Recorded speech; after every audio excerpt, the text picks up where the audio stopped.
네, 금요일 순서는 책도 보고 여행도 떠나는 시간이 준비되어 있습니다. 네, 여자들 사이에 남자 혼자 껴있으면 좀 어색해하시는 분들 많잖아요. 네. 그런데 이분은 분위기를 이끌어 가시는 분입니다. 김성신 출판평론가 그리고 보면 볼수록 매력적인 경향신문의 이은정 기자와 함께할게요. 안녕하세요. 안녕하세요. 네. 네. 단풍 구경은 사실 단풍 때밖에 갈 수 없는데 그렇죠. 네. 그때 가면 너무 괴롭기도 하고 그렇죠. 사람들에 치여서 그렇죠?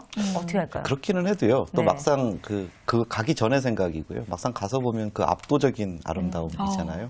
그러니까 정말 빨간 그 단풍이 이렇게 하늘을 완전히 다 덮고 있는 그런 길을 이렇게 걸어 들어가면요. 야, 네. 이게 천국이 딱 이런 풍경이겠구나 이런 느낌이 들죠. 그 자연이 주는 아름다움이 또 그만큼 큰 것 같아요. 네. 그 아름다움을 나도 같이 좀 지켜줘야겠다. 그렇죠. 예, 아껴줘야겠다 이런 마음만 좀 가지시면. 가지시면 네, 좋지 않을까 계속 보고 싶습니다. 싶으면 가셔서 그렇게 쓰레기 버리시거나 그러면 안 되죠.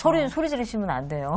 이은정 기자는 보신 것 중에서 정말 예쁜 단풍기를 꼽으라면 많이 다니시죠? 저는 가을 한철 그 지리산에 간 적이 있었는데 정말 아름답더라고요. 이 다른 데는 모르겠어요. 좀 울긋불긋하다 네. 뭐 이런 느낌인데 지리산은 산이 끝없이 이어져서 정말 몇백 개 봉우리라고 하잖아요. 네. 그래서 그 봉우리들이 다 각각 색깔로 저는 불난 줄 알았어요. 정말로. 오, 진짜 그래서 네. 지리산의 그 단풍을 좀 잊을 수 없는 것 같습니다. 아, 그렇군요. 지리산의 단풍 저도 한번 가야 되겠어요. 그렇죠. 네. 오늘 책 읽기 시작해 보겠습니다. 어떤 책이죠?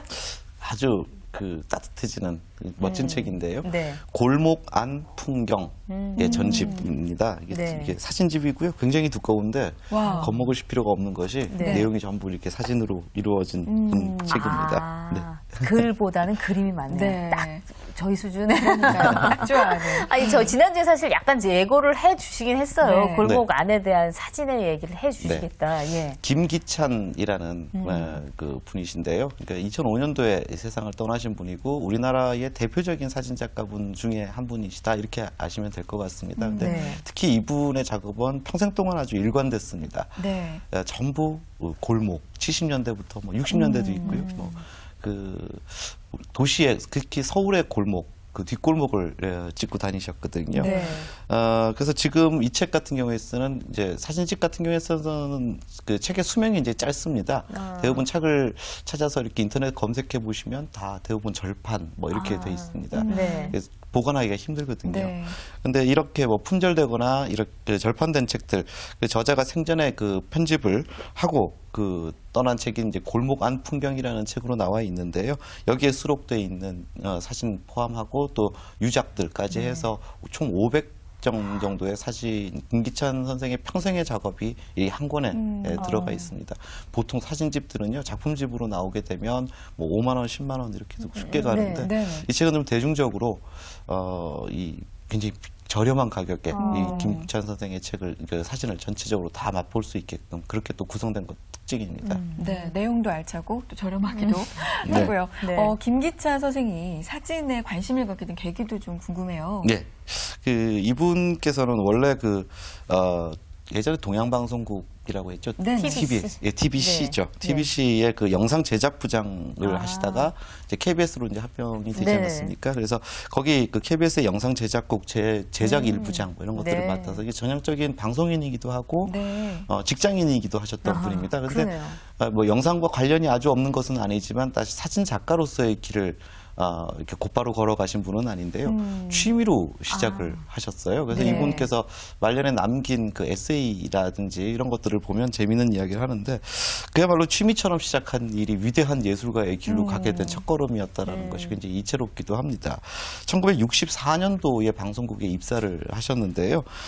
자신은 화투도 못 치고 술도 잘 못 마시고 그래서 친구들하고 어울릴 방법이 별로 없었다랍니다. 그래서 뭔가 취미 하나를 좀 가져야 되겠다라는 네. 생각을 했는데 그때 자신이 모셨던 그 데스크 부장님이 또 사진 전문가라서 학생들이 거기 자주 왔다 갔다 하고 이제 그렇게 해서 사진을 배우고 취미를 가지고 그러다가 이 사람들의 실제 살아있는 실생활 모습을 좀 찍어보고 싶다라는 마음이 들어서요. 네. 뭐 서울역 앞에 염천교 이런 쪽에서 이제 서민들의 삶을 담다가 좀 더 생활 밀착형으로 그들의 진짜 삶을 보고 싶다. 그래서 들어간 곳이 그 중림동이라는 곳입니다. 네. 그 중림동 저도 사실 어디 있는지 잘 몰라서요. 서울에 40년 살았는데 네, 네. 위치가 어디지? 그러고 찾아봤더니 그 서울역 서부역 있지 않습니까? 네, 네. 그 바로 맞은편이 청파동이라고 하는데 네. 그 청파동에서 그 뒤쪽으로 좀 더 만리동 방향으로 네. 조금 더 언덕으로 올라가면 그 대표적인 서민주거 촌이 있죠. 굉장히 오랫동안 변하지 않는 곳이기도 하고. 근데 최근에는 또 그것도 재개발한다 그래서 한다고 또 그러죠.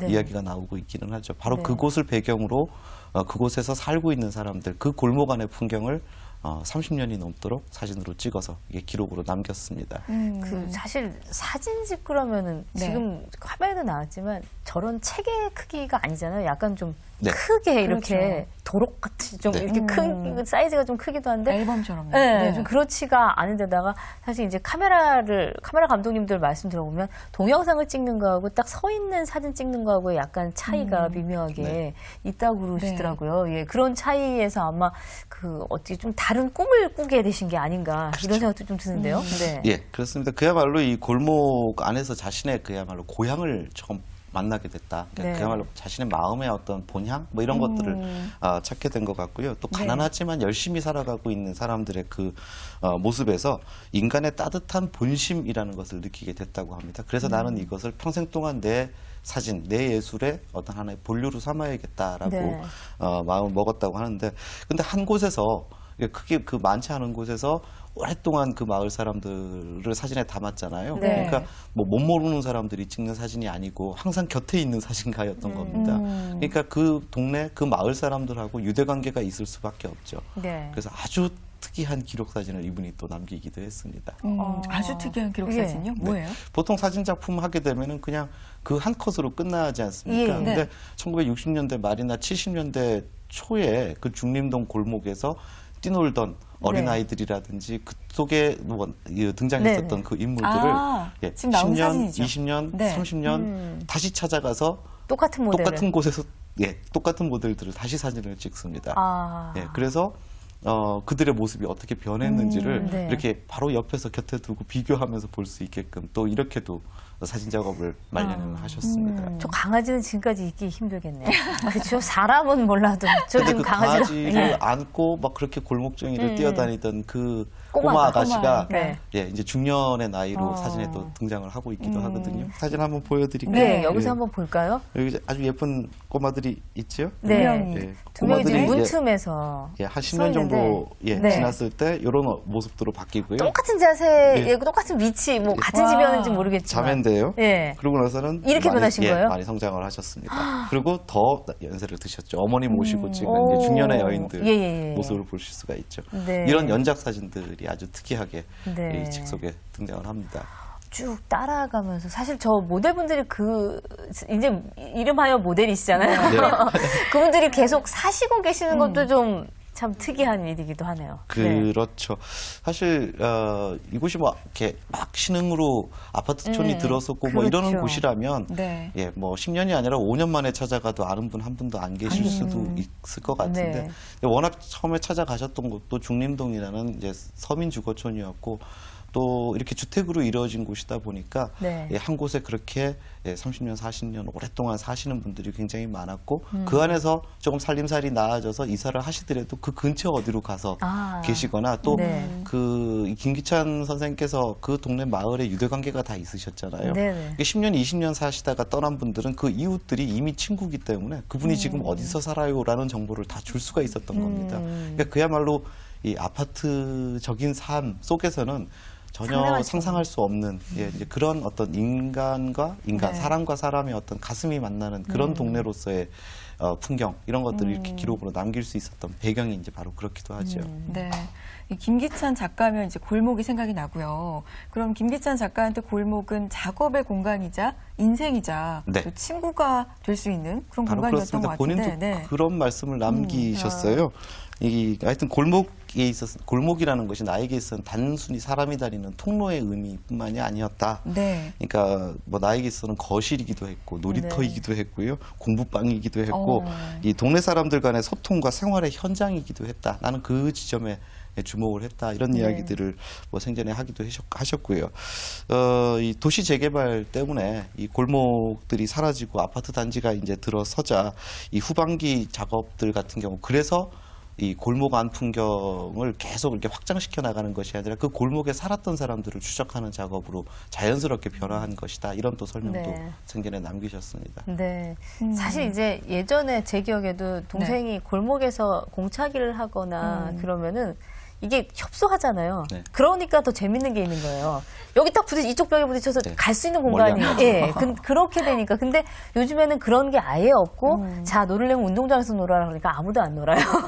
차라리 골목이었으면 더 잘 놀았을 텐데. 초등학교 예. 때 뛰놀았던 그 골목을 평생 못 잊게 되는 것 같아요. 그리고 맞아요. 예, 그래서 뭐 20년, 30년 지나서 다시 한번 찾아가 보게도 되더라고요. 초등학교 다니던 그 이제 골목길 너무 뭐 좁죠, 근데. 정말 깜짝 놀라는 것이요. 예. 그 당시로서는 그렇게 어마어마하게 크고 넓고 높고 모든 걸 다 했던 그랬던 곳이었는데. 곳이었는데 지금 가보니까 이렇게 정말 차도 지나다닐 수 없을 정도로 그 좁은 골목에서 네.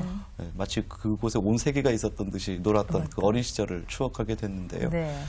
그렇게 골목은 모든 사람들에게 어떤 향수 또 이런 것들을 떠올리게 하고요. 또 더 나아가서는 우리 원래의 본성, 사람의 본성, 어린 시절부터 악당은 없지 않습니까? 그렇죠. 이게 살면서 네. 이제 뭐 적당하게 세파에 시달리고 이러면서 그런 아름다운 본성들을 잊고 사는데 이런 골목 풍경 하나를 보면서 자연스럽게 우리가 향수에 젖고 그 향수를 통해서 우리가 정말 인간답게 사는 삶은 뭐고 내가 가지고 있었던 선한 그 본심이라는 것이 무엇인지 그런 것들을 아주 자연스럽게 떠올리게 되는 것 같습니다. 그래서 굉장히 이 김기찬 선생님의 사진을 들여다만 보고 있어도 뭐랄까요, 수없이 많은 이야기들을 해낼 수 있는. 예, 네. 들을 수 있는 네. 이런 사진들이 아닌가 싶습니다. 윤정 기자는 지금 이렇게 계속 네. 그 약간은 좀 감상하는 듯한 어떠세요? 골목에서 논 기억은 그다지 네. 없을 것도 같아요. 있을까요? 두 분의 경우는. 전 있어요. 초등학교 아. 때. 네. 저는 오히려 굉장히 어렸을 때부터 아파트에서만 살아서 아. 뭐 되게 대여섯 살 어릴 때부터 아파트에서 살았던 기억이 기억이 있어요. 그래서 네. 사실 골목에 대한 이 추억은 별로 없는데 제가 사진을 요즘에 취재하면서 찍으니까 제일 어려운 게 인물 사진이거든요. 아. 사람을 찍는다는 것 자체가 그 사람에게 좋은 표정을 얻으려면 긴밀한 이 친밀감이 관계가 있어야 있어요. 되는데 네. 이 사진을 보면 다 표정이 살아있어요. 맞아요. 근데 한두 번 가서 저런 표정의 사진을 찍을 수가 없거든요. 그러니까 네. 아, 김기찬 이 사진가가 얼마나 힘들게 저 사람들과 어울려서 저 안에서 사진을 찍었나 이런 생각이 들더라고요. 거기 얽힌 재미있는 일화도 있습니다. 네네. 이제 그 가난한 서민들이시잖아요. 이제 그 모델이 되셨던 분들이. 네. 그래서 개인 사진전을 여시면서 자신의 모델이 되어준 그 중림동 주민분들을 다 자신의 그 사진전에 초대를 하셨답니다. 네. 그래서 정말 한바탕 즐겁게 이분들과 어울려서 이 사진전을 기념해야지 이렇게 마음을 먹었는데요. 막상 그렇게 그 사진전에 오셨던 분들이 자신들이 찍힌 사진을 보고서는 우리가 이렇게까지 초라하고 난무한가라고 하면서 좀 많이 슬퍼하시더랍니다. 네. 그래서 그 사진전 이후로는 네. 초대를 못 드렸다고 그렇게 그 현진건의 소설이 생각이 네. 나요. 네. 왜 어떤 소설이요?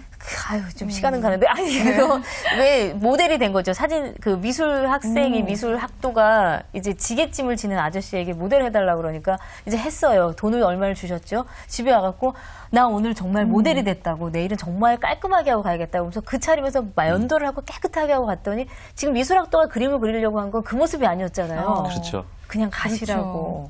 그 약간은 사실 살면서 그 소설 생각을 할 때가 상당히 많아요, 저는. 너무나 인상 깊었던 모양이에요. 근데 지금 약간 그런 느낌이 문득 났어요. 그런 생각도 듭니다. 그 피카소 같은 위대한 화가에 만약에 모델이 되어준 아름다운 여인이 네. 있었다라면 그림 보고서는 좀 언짢았을 것 같아요. 그럴 수도 있겠죠. 맞아요. 네.